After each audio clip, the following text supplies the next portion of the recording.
Тропикалық дауыл. Бірінші бөлім. Жұмбақ арал. Теңіз қарауыта бастады. Көкжиектен алып қара бұлт көтеріліп, күннің нұрын жұтып алды. Жас ғалым Лиза мен оның зерттеу тобы арнайы экспедициямен Тынық мұхитының ортасындағы зерттелмеген аралға бет алған болатын. Олар бұл арал жайлы көне аңыздарда айтылған құпияларды зерттемек еді. Кенеттен көкжиектен қара дақ көрінді. Ол жақындаған сайын пішіні анықтала түсті. Бұл қарапайым дауыл емес еді. Оның ішінде жарқыраған найзағайлар, беймәлім белгілер құрап, ауаның өзі сыңсып тұрғандай болды. Экспедиция кемесі дірілдей бастады. Радио байланыс үзіліп, аспанды найзағай қағайырды. Лиза көзін ашқанда өзін жұмбақ аралдың жағасында жатқан күйде тапты. Оның командасынан ешкім көрінбейді. Дауылдың қалай басылғаны белгісіз, бірақ арал тым-тыныш еді. Жағалауда сынық кеме қалдықтары шашылып жатты. Лиза тұрған жерінен қалың тропикалық орман басталатын. Бір түрлі әлдебір күш оның орманның ішіне қарай шақырып тұрғандай болды. Ол аралға қарай жүрді. Орманның ішінде көне тастардан қаланған ғибадатхана көрінді. Қабырғаларында ежелгі өркениеттің жазулары мен белгісіз тіршілік иелерінің бейнелері қашалған. Кенеттен бір дауыс естілді: "Сен таңдаулысың."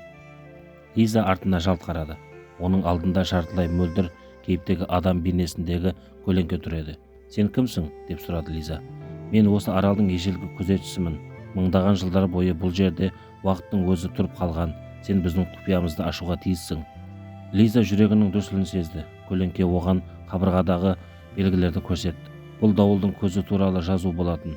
Аңыз бойынша бұл арал жоғалған өркениеттің соңғы мекені еді, ал дауыл олардың жасаған қорғанысы. Ол жақындаған бөтендерді жойып, аралдың сырын аштырмау үшін пайда болатын. Лиза белгісіз бір күштің өз бойында оянғанын сезді. Қолын созғанда тас қабырға дірілдеп, ауада жарқыраған руналар пайда болды. Бір сәтте көз алдында бұрынғы өркениеттің бейнесі жанданып, аралдың байырғы тұрғындары олардың қалайша дауыл күшін басқара алатыны туралы көріністер өтті. Сол сәтте арал үстінде қайтадан қара бұлт жинала бастады. Лиза сезді, дауыл қайтып келе жатыр. Бірақ бұл жолы ол аралды жою үшін емес, оны қорғау үшін келмек.